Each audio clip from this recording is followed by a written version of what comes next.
श्रीमद् भागवत महापुराण चतुर्थ स्कंद अध्याय 8। श्रीमद् भागवत महापुराण चतुर्थ स्कंद अष्टम अध्याय। ध्रुव का वनगमन। श्री मैत्रेय जी कहते हैं, शत्रुसूदन, विदुर जी, सनकादि, नारद, ऋभु, हंस, अरुणी और यति ब्रह्माजी के इन नैष्ठिक ब्रह्मचारी पुत्रों ने गृहस्थाश्रम में प्रवेश नहीं किया, अतः उनके कोई संतान नहीं हुई। अधर्म भी ब्रह्माजी का ही पुत्र था। उसकी पत्नी का नाम था मृषा। उसके दंभ नामक पुत्र और माया नाम की कन्या हुई। उन दोनों को निवृत्ति ले गया, क्योंकि उसके कोई संतान न थी। दंभ और माया से लोभ और निकृति शक्ता का जन्म हुआ। उनसे क्रोध और हिंसा तथा उनसे कली, कलह और उसकी बहिन दुरुक्ति, गाली उत्पन्न हुई। साधु शिरोम ने फिर दुरुक्ति से कली ने भय और मृत्यु को उत्पन्न किया तथा उन दोनों के संयोग से यातना और निरय नरक का जोड़ा उत्पन्न हुआ। निष्पाप विदुर जी, इस प्रकार मैंने संक्षेप से तुम्हें प्रलय का कारण रूप यह अधर्म का वंश सुनाया। यह अधर्म का त्याग कराकर पुण्य संपादन में हेतु बनता है। अतएव इसका वर्णन 3 बार सुनकर मनुष्य अपने मन की मलिनता दूर कर देता है। कुरुनंदन, अब मैं श्रीहरि के अंश ब्रह्माजी के अंश से उत्पन्न हुए पवित्र कीर्ति महाराज स्वयंभू मनु के पुत्रों के वंश का वर्णन करता हूँ। महारानी शत्रुपा और उनके पति स्वयंभू मनु से प्रियव्रत और उत्तानपाद ये पुत्र हुए। भगवान वासुदेव की कला से उत्पन्न होने के कारण ये दोनों संसार की रक्षा में तत्पर रहते थे। उत्तानपाद के सुनीति और सुरुचि नाम की 2 पत्नियां थीं। उनमें सुरुचि राजा को अधिक प्रिय थी। सुनीति, जिसका पुत्र ध्रुव था, उन्हें वैसी प्रिय नहीं थी।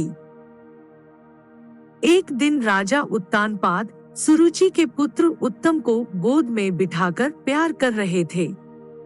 उसी समय ध्रुव ने भी गोद में बैठना चाहा, परंतु राजा ने उसका स्वागत नहीं किया। उस समय घमंड से भरी हुई सुरुचि ने अपनी सौत के पुत्र को महाराज की गोद में आने का यत्न करते देख उनके सामने ही उससे डाह भरे शब्दों में कहा, बच्चे, तू राज सिंहासन पर बैठने का अधिकारी नहीं है। तू भी राजा का ही बेटा है। इससे क्या हुआ? तुझको मैंने तो अपनी कोख में नहीं धारण किया। तू अभी नादान है। तुझे पता नहीं है कि तूने किसी दूसरी स्त्री के गर्भ से जन्म लिया है, तभी तो ऐसे दुर्लभ विषय की इच्छा कर रहा है। यदि तुझे राज सिंहासन की इच्छा है तो तपस्या करके परम पुरुष श्री नारायण की आराधना कर और उनकी कृपा से मेरे गर्भ में आकर जन्म ले। श्री मैत्रेय जी कहते हैं, विदुर जी, जिस प्रकार डंडे की चोट खाकर सांप फुफकार मारने लगता है, उसी प्रकार अपनी सौतेली माँ के कठोर वचनों से घायल होकर ध्रुव क्रोध के मारे लंबी लंबी सांस लेने लगा। उसके पिता चुपचाप यह सब देखते रहे, मुंह से एक शब्द भी नहीं बोले। तब पिता को छोड़कर ध्रुव रोता हुआ अपनी माता के पास आया।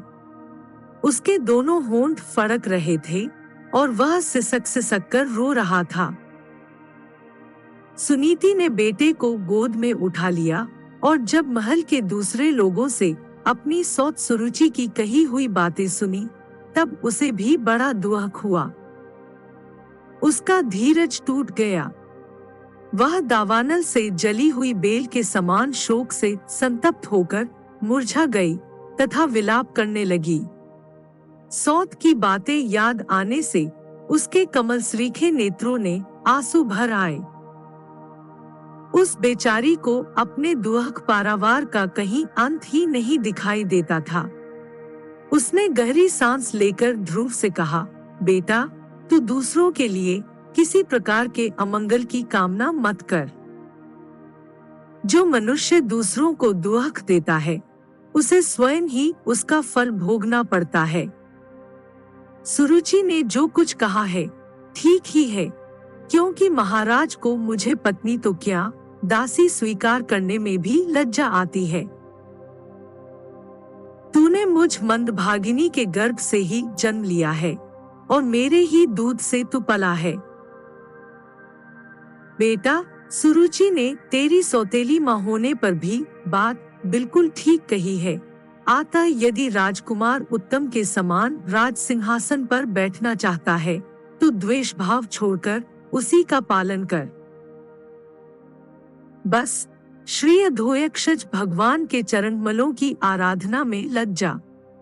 संसार का पालन करने के लिए सत्वगुण को अंगीकार करने वाले उन श्रीहरि के चरणों की आराधना करने से ही तेरे परदादा श्री ब्रह्मा जी को वह सर्वश्रेष्ठ पद प्राप्त हुआ है, जो मन और प्राणों को जीतने वाले मुनियों के द्वारा भी वंदनीय है। इसी प्रकार तेरे दादा स्वयंभुव मनु ने भी बड़ी बड़ी दक्षिणा वाले यज्ञों के द्वारा अनन्य भाव से उन्हीं भगवान की आराधना की थी, तभी उन्हें दूसरों के लिए अति दुर्लभ लौकिक, अलौकिक तथा मोक्ष सुख की प्राप्ति हुई।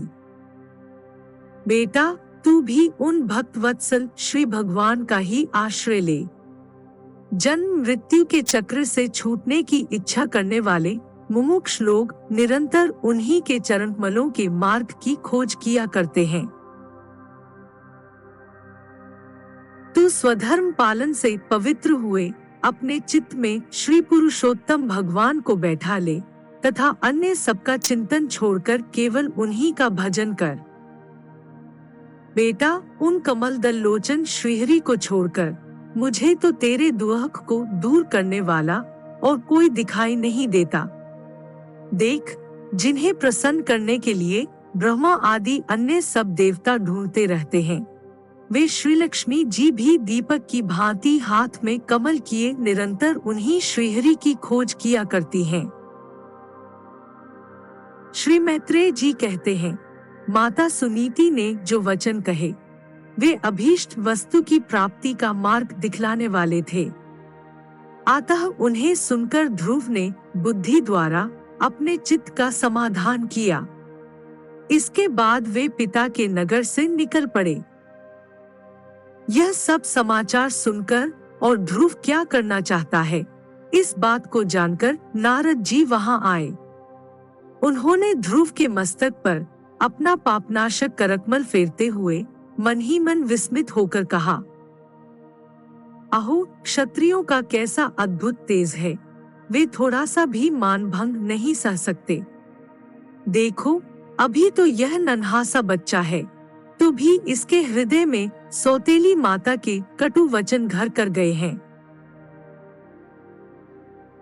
तत्पश्चात नारद जी ने ध्रुव से कहा, बेटा, अभी तो तू बच्चा है, खेलकूद में ही मस्त रहता है। हम नहीं समझते कि इस उम्र में किसी बात से तेरा सम्मान या अपमान हो सकता है। यदि तुझे मानापमान का विचार ही हो तो बेटा, असल में मनुष्य के असंतोष का कारण मोह के सिवा और कुछ नहीं है। संसार में मनुष्य अपने कर्मानुसार ही मान अपमान या सुख दुख आदि को प्राप्त होता है। तात, भगवान की गति बड़ी विचित्र है, इसलिए उस पर विचार करके बुद्धिमान पुरुष को चाहिए कि दैववश उसे जैसी भी परिस्थिति का सामना करना पड़े, उसी में संतुष्ट रहे।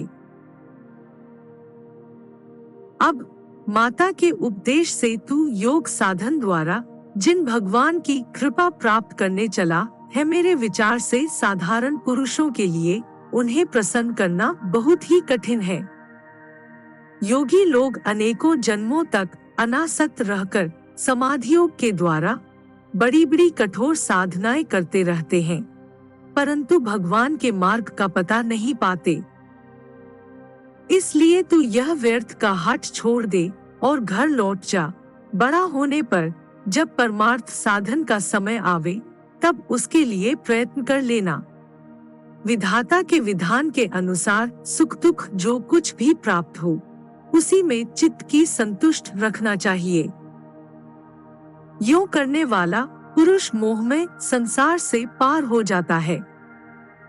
मनुष्य को चाहिए कि अपने से अधिक गुणवान को देखकर प्रसन्न हो, जो कम गुण वाला हो उस पर दया करे और जो अपने समान गुण वाला हो उससे मित्रता का भाव रखे। यूं करने से उसे दुख कभी नहीं दबा सकते। ध्रुव ने कहा, भगवान, सुख दुख से जिनका चित्त चंचल हो जाता है उन लोगों के लिए आपने कृपा करके शांति का यह बहुत अच्छा उपाय बतलाया, परंतु मुझ जैसे अज्ञानियों की दृष्टि यहाँ तक नहीं पहुँच पाती। इसके सिवा मुझे घोर क्षत्रिय स्वभाव प्राप्त हुआ है, अतएव मुझ में विनय का प्रायः अभाव है।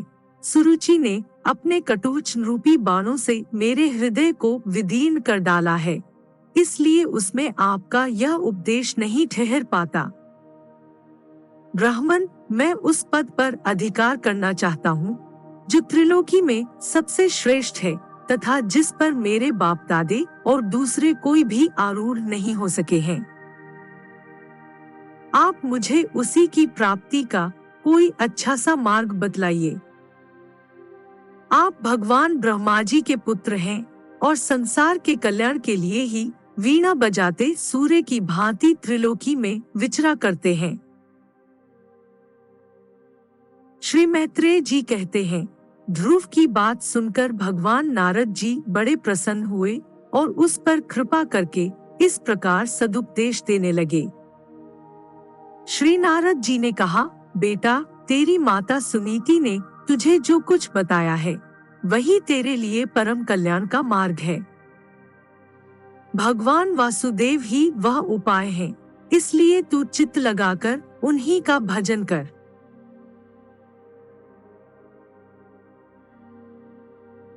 जिस पुरुष को अपने लिए धर्म, अर्थ, काम और मोक्ष रूप पुरुषार्थ की अभिलाषा हो, उसके लिए उनकी प्राप्ति का उपाय एकमात्र श्रीहरि के चरणों का सेवन ही है।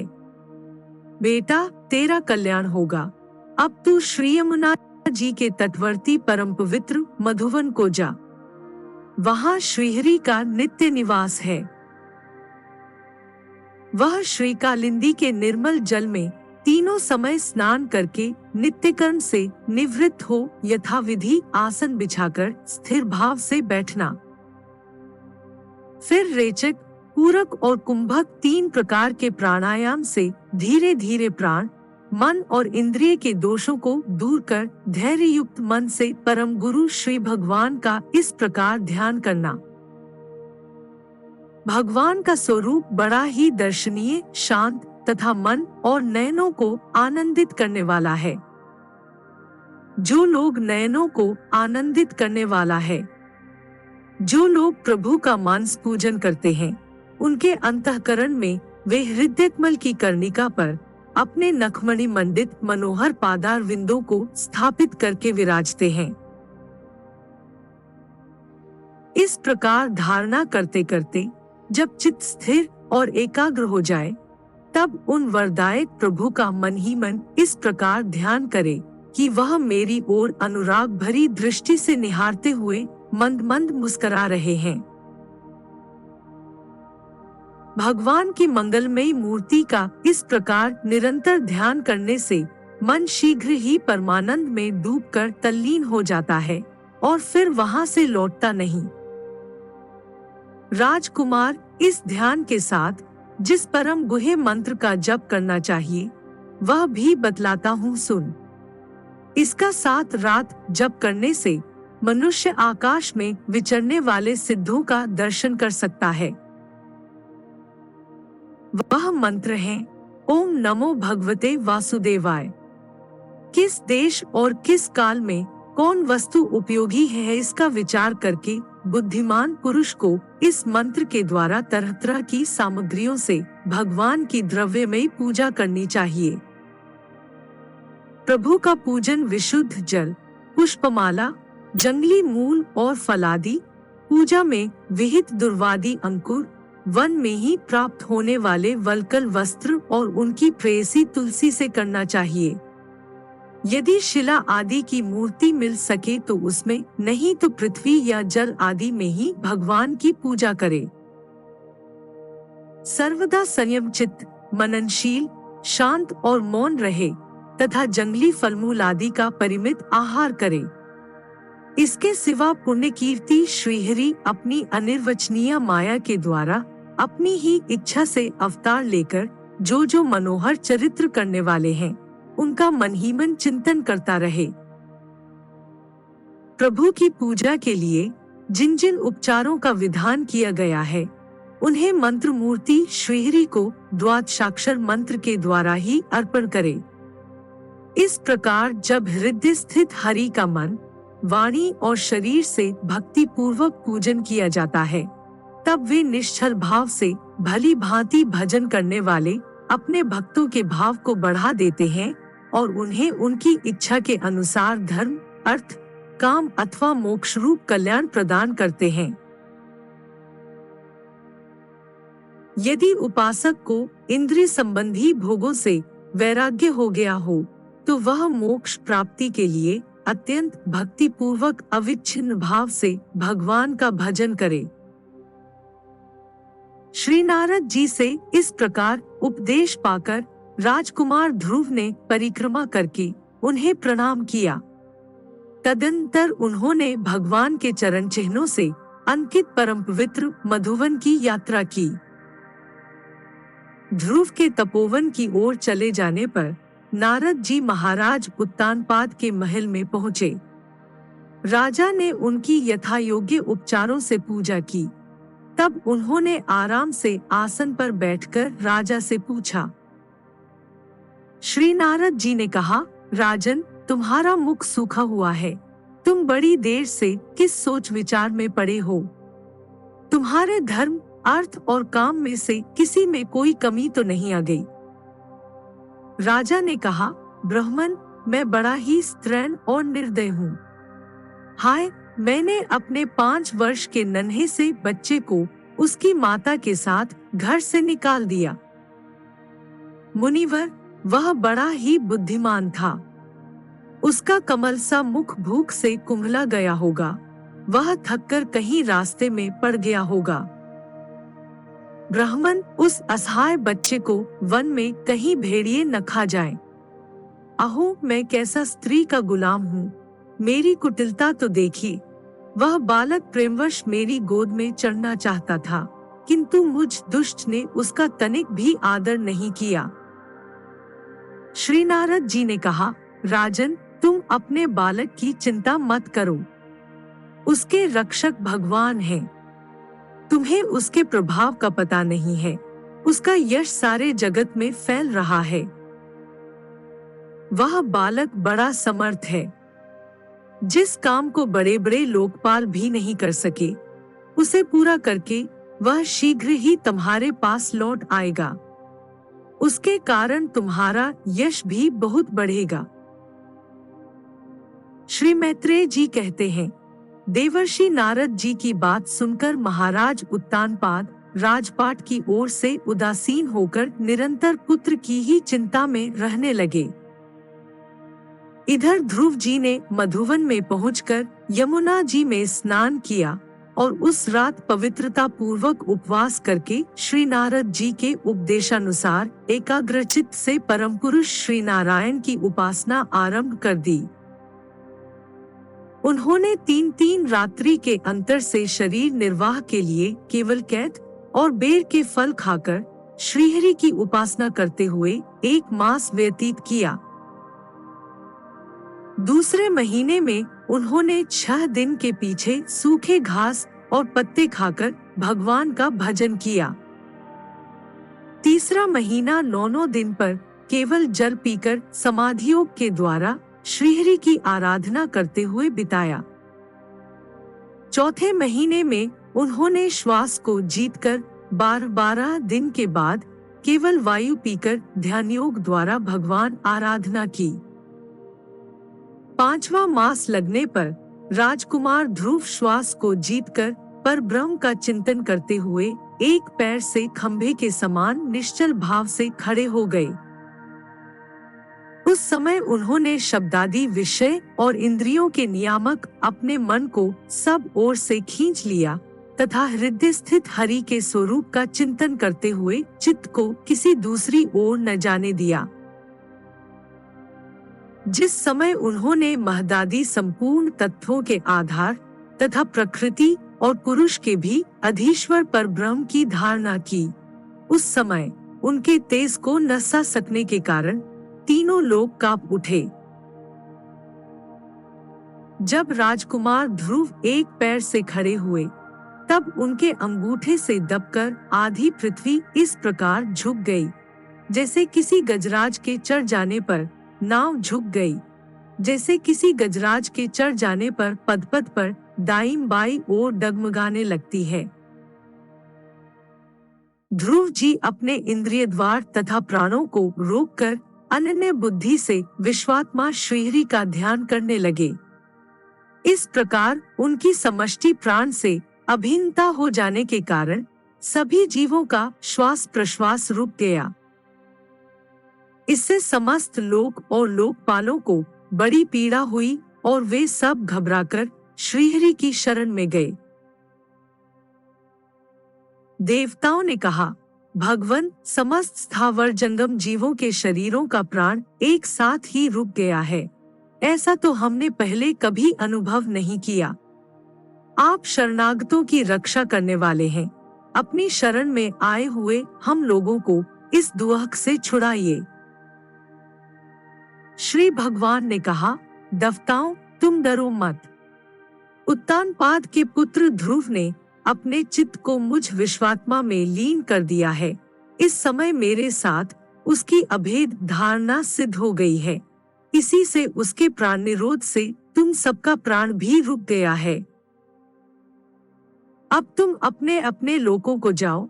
मैं उस बालक को इस दुष्कर तप से निवृत्त कर दूंगा।